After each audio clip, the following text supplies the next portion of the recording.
Kaya sa koron, mayan ako sa embassy kang Turkey para mag-apply sa visa. Based sa kang checklist, nakompleto ko ron tanan na kang requirements, pero di ko sure basi kung may pangayon pangay ba.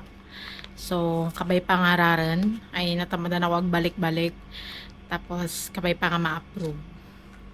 Ayan, tadan! Tagya kang bag.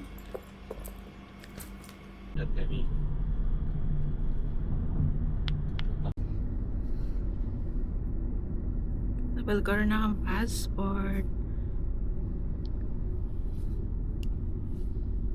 Ayan ako rin sa office.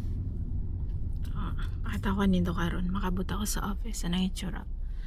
Kang Turkish visa. Pero nabal ko ron.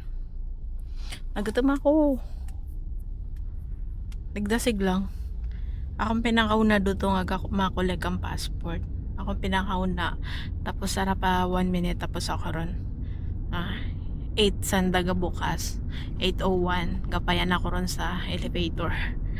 Literal nga collect lang. Super fast. Oy, arte.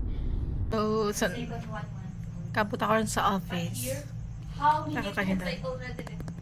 Ay, arte. Diyan bag. Today. Ako balon. Charan!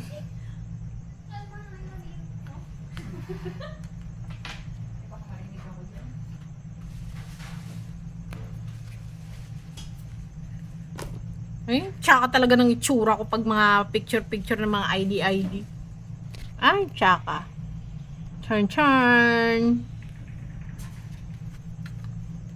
So, may visa na ako. Papangayo bibalon. Papangayo bibalon. Pang balon. Ano na rin na ang problema? Kwarta.